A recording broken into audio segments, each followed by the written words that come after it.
प्रिय विद्यार्थियों, आज हम पाठ क्रमांक 5 नंबर बाल लीला जो कि कवि संत सूरदास जी द्वारा रचित है पढ़ने जा रहे हैं। तो सबसे पहले हम संत सूरदास जी के बारे में संक्षिप्त जानकारी प्राप्त करें। कवि परिचय। कवि का नाम है संत सूरदास जी। उनका जन्म जो है 1478 को दिल्ली के पास सिंही नामक गांव में हुआ। आरंभ में आप आगरा और मथुरा के बीच यमुना के किनारे गहू घाट पर रहे। वहीं आपकी भेंट गुरु वल्लभाचार्य से हुई। यानी उनके गुरु का नाम क्या है? वल्लभाचार्य। अष्टछाप कवियों की सगुण भक्ति काव्यधारा के आप एकमात्र ऐसे कवि हैं जिनकी भक्ति में साख्य, वात्सल्य और माधुर्य भाव निहित है। कृष्ण की बाल लीलाओं तथा वात्सल्य भाव का सजीव चित्रण आपके पदों की विशेषता है। संत सूरदास जी की मृत्यु 1580 में हुई। उनकी प्रमुख कृतियां सूर सागर, सूर सारावली तथा साहित्य लहरी आदि है। आपको यह याद रखना बहुत सरल है क्योंकि उनकी कृतियों के साथ उनका नाम भी सम्मिलित है।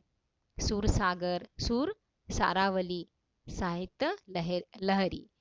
बाकी जो दो है सूर सागर, सूर सारावली, यह बहुत आसान है याद रखने के लिए। ठीक है। काव्य प्रकार। यह काव्य जो है यह पद शैली में आती है और पद जो है एक गय शैली है।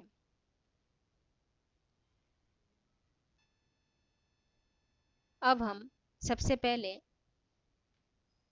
पहला पद जो है वह पढ़ लेते हैं। यहाँ इस काव्य में 2 पद दिए गए हैं। अब हम पहले पद का पठन करने जा रहे हैं।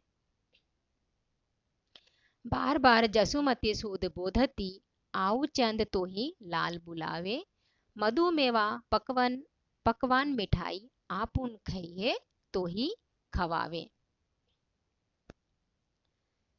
इन पंक्तियों में आए कठिन शब्द जान लेते हैं। सूत यानी बेटा, बोधती यानी समझाती,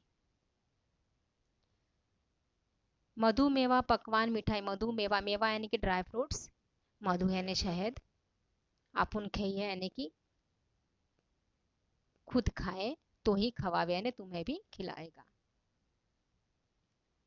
तो इन पंक्तियों का अर्थ कुछ इस प्रकार है। इन पंक्तियों के माध्यम से यशोदा मैया अपने बेटे को चुप कराने के लिए समझा रही है और कहती है, चंदा आ जाओ, यानी चांद तुम आ जाओ, तुम्हें मेरा लाल बुला रहा है, तुम यहाँ आ जाओ। मेरा लाल शहद, तरह तरह के मेवे, पकवान और मिठाइयाँ खुद खाएगा और तुम्हें भी खिलाएगा।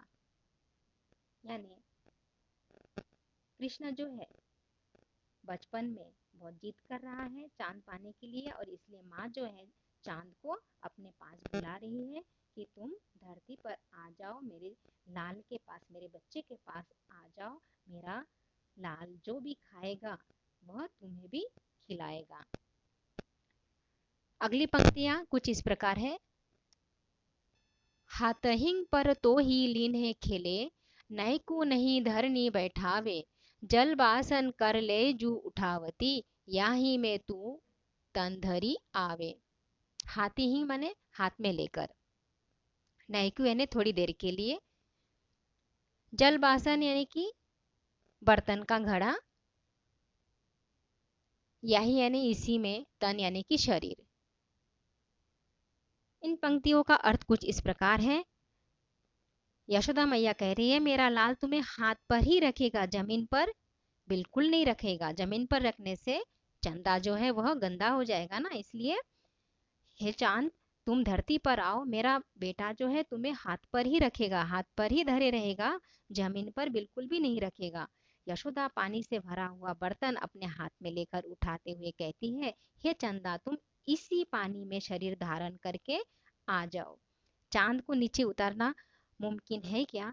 लेकिन कृष्ण भगवान के लिए उनकी उनके हट के लिए जो है माँ चांद से अनुरोध कर रही है कि तुम इस पानी में अपना शरीर इस पानी में धारण करके धरती पर मेरे बेटे के पास आ जाओ। अगली पंक्तियां।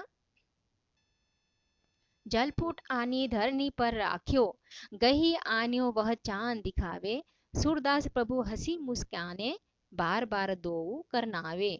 जलपुट यानी जल से पूर्ण घड़ा, धरनी यानी कि धरती, राख्यो यानी कि रखो, गही आन्यो यानी कि पकड़ कर लाई, ठीक है। दो कर यानी कि दोनों हाथ डाल, दोनों हाथ, दो कर यानी कि हाथ होता है, दो यानी कि दोनों हाथ, ठीक है।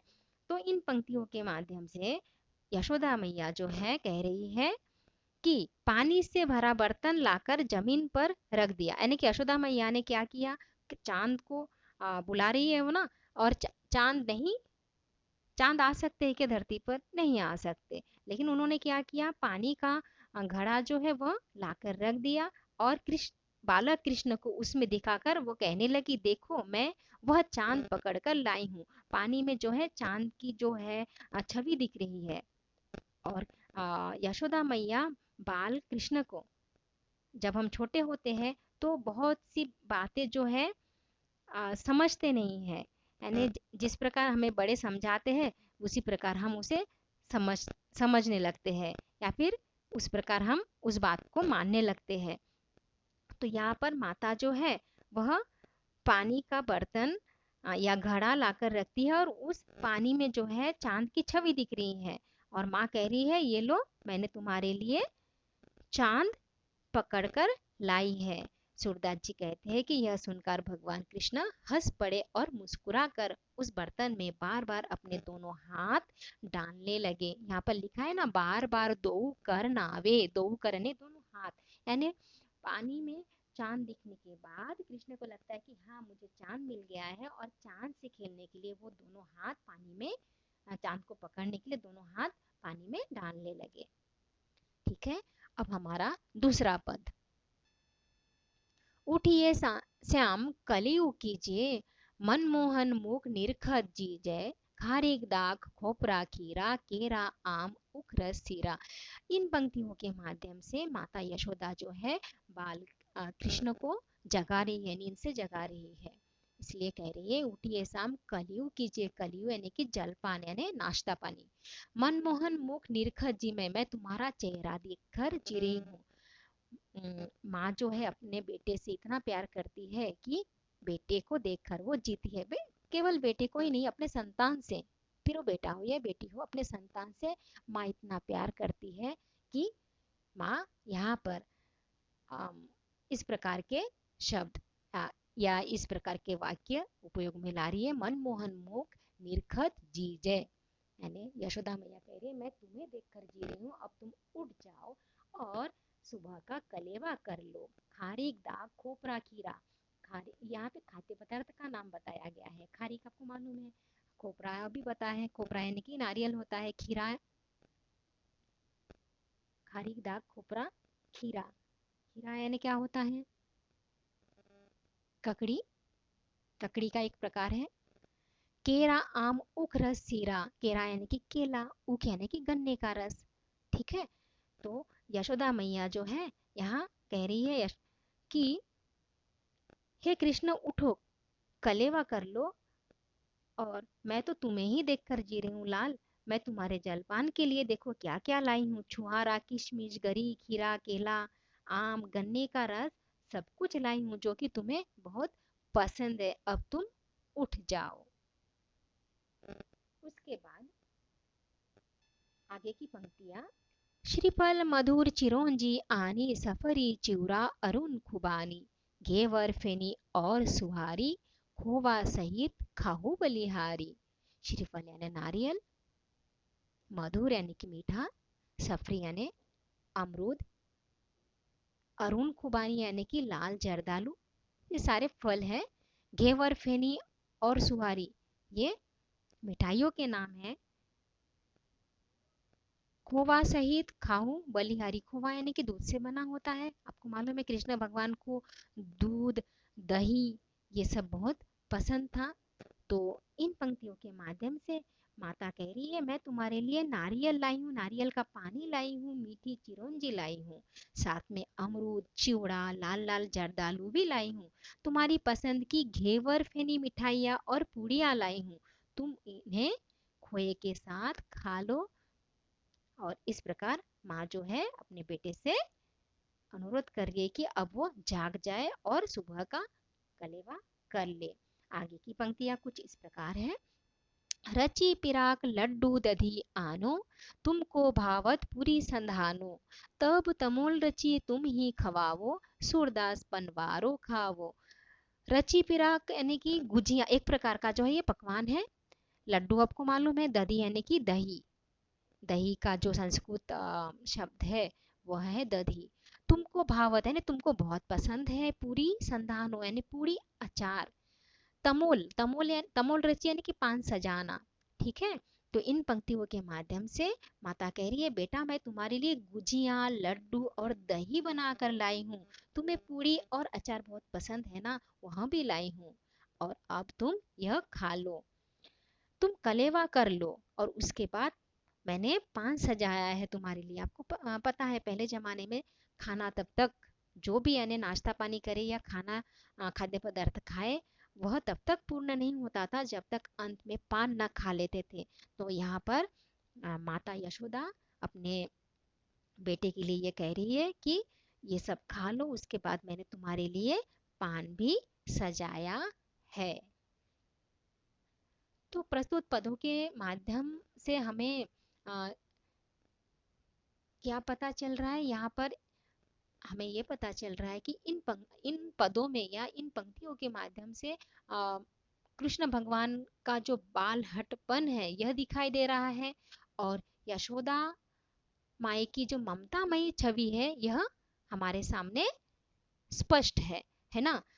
और प्रथम पद में क्या बताया जा रहा है, प्रथम पद में अपने लाल की हर इच्छा पूरी करने को आतुर यशोदा चांद पाने की कृष्ण हट को चांद की छवि दिखाकर बहला लेती है। चांद को दिखाने पर कृष्ण की मोहक मुस्कान देख माँ यशोदा बलिहारी हो जाती है, यानी माँ बहुत खुश हो जाती है जब कृष्ण भगवान जो है उन्हें चांद मिल जाता है, भले ही वो पानी में छवि के रूप में हो, चांद के छवि के रूप में हो, लेकिन कृष्ण भगवान को वह सच लगता है और वो खुश हो जाते हैं, और उनको मुस्कुराते हुए देखकर यशोदा मैया को बहुत खुशी होती है। द्वितीय पद में माँ यशोदा कृष्ण को कलेवा करने के लिए दुलार रही है, प्यार से जगा रही है, सुबह जिस प्रकार आपकी माँ भी आपको जगाती होगी और आप हमेशा आपके पसंद के पकवान का वो ध्यान रखती है, उसी प्रकार यहाँ पर यशोदा मैया कृष्ण भगवान के पसंद के पकवान, स्वादिष्ट भोजन का ध्यान रखते हुए सुबह जो है उन्हें कलेवा के लिए उनके पसंद के ड्राई फ्रूट्स और मिठाइयाँ साथ में लेकर, दूध, दही, खोवा लेकर उनके सामने प्रस्तुत होती है और उन्हें जगाती है कि बेटा अब तुम जाग जाओ और यह कलेवा कर लो। आशा है आप लोगों को यह काव्य जो है बाल लीला जो कि संत सूरदास जी द्वारा रचित है आपको समझ में आ गया है। धन्यवाद।